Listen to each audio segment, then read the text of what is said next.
distinguished delegates, I appear before you today on a sad and solemn occasion, the first meeting of the General Assembly since the murder of the Prime Minister of the Congo, Patrice Lumumba. History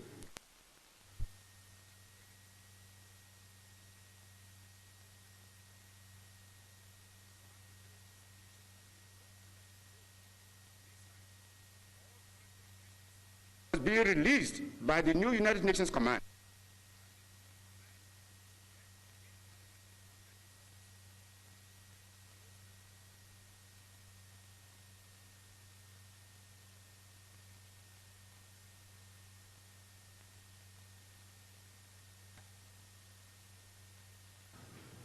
That the first task of the United Nations is to allow the Congolese people to be ruled by a government of their own choice.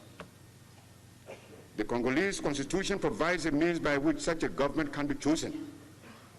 And we support the Kazenga government because it was chosen by this means and was the government that invited the United Nations to the Congo. The duty of the United Nations is not to force on the Congo this or that government, because the other states of the world think that any particular government should be a suitable one for the Congo. This is nationalism. I therefore do not understand the emphasis which a number of powers lay on recognizing this or that government. Ultimately, it must be the Congolese people who choose their government and not the United Nations. What the United Nations must do is to see that the Congolese people have the opportunity to choose the government which they want. The present situation.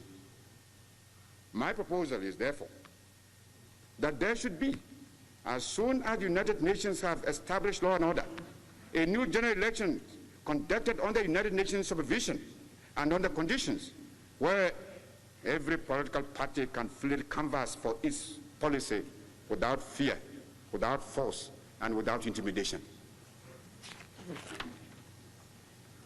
Before, therefore, accepting a decision of the present Congolese parliament as an expression of the will of the nation, the United Nations must first satisfy itself that parliament is not meeting under duress and that the balance of political forces has not been changed by organized murder.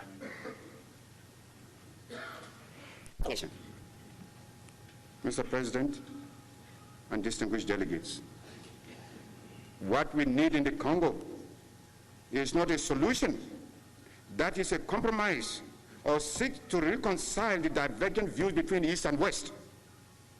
What we want is a solution acceptable to the Congolese people and which ensures peace and stability in Africa and thus excludes the Cold War from the continent. As I have said many times before, we in Africa have a vested interest in peace. What is taking place in the Congo today could lead to a serious conflagration which would set us all ablaze and spare no one. Unless this unhappy and ominous trend is arrested at once, a major war will descend upon us again. If the proposals I am making succeed, we will be ensuring that the world is not only safe for ourselves in Africa, but also for the big powers. I believe that the plans I have put forward are entirely realistic and practical. Most people who have served or are serving with the United Nations in the Congo would agree with me. I believe that the African point of view at the United Nations headquarters in New York has now some influence in that the Secretary General is making use of the advisory committee, but this is not enough. The African viewpoint should also be much more fully represented at the United Nations headquarters in Leopoldville, in both the civil and the military spheres. United Nations headquarters in Libreville is divided into several military sections. On the civil side, I would like to see many more experienced Africans in position of authority than it is at present the case. On the military side, my feelings are the same.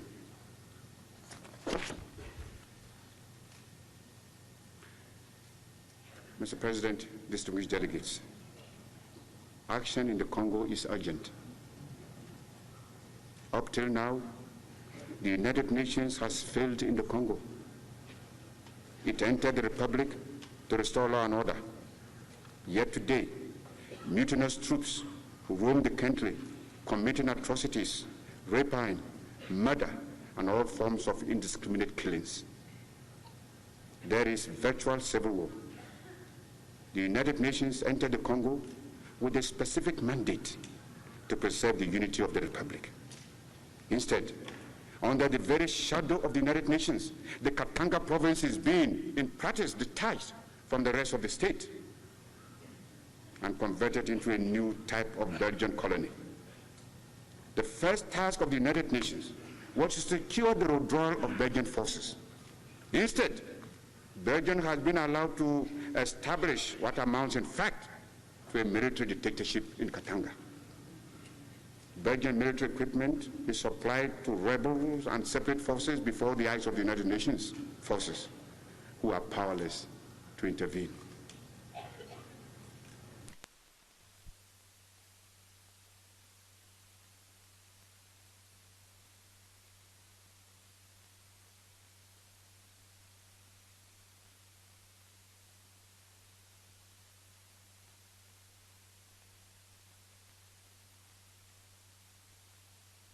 United Nations presence in the Congo had to be based upon the solid political foundation of the consent of the Congolese people. This consent could only be expressed by the Congolese people through their elected representatives, assembled in Parliament, and through the government, which had been appointed by Parliament in accordance with the Constitution of the Congo. Instead, the United Nations stood by passively while Parliament was prevented from meeting by Mobutu in command of a band of mutineers. While in theory, the United Nations acknowledged the Constitution of the Congo Republic, it in fact collaborated with the very forces which denied its legitimacy. Distinguished delegates will recall that Mobutu claimed to have deposed both President Kasavubu and the government of Patrice Lumumba, and to have deposed all government but his own. He had no possible claim to exercise any legal authority. Nevertheless, the United Nations authorities in Libreville collaborated with his so-called College of Commissioners, which he had set up, and thus gave the mutineers not only authority, but also a ready supply of cash from the resources of the Congo. This the rebels employed in furthering their mutiny and in attempting to consolidate their position in opposition both to the President and to the Prime Minister, Patrice Lumumba. That such action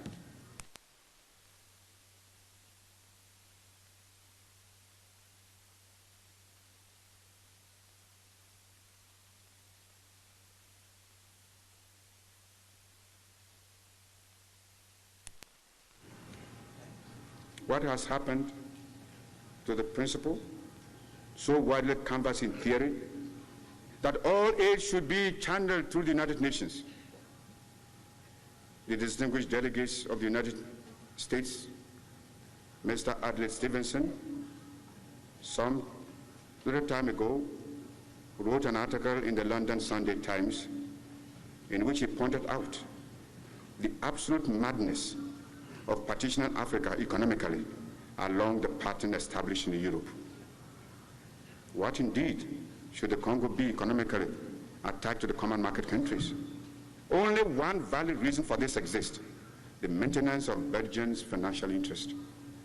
Yet all this is going on under the shadow of the United Nations, and apparently with the active participation of the United Nations experts.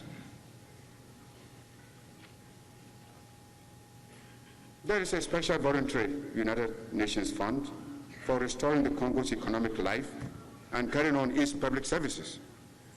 the use to which this fund has been put has been a matter of great concern to us of the independent African states. It is now over 3 months ago since I wrote to the Secretary General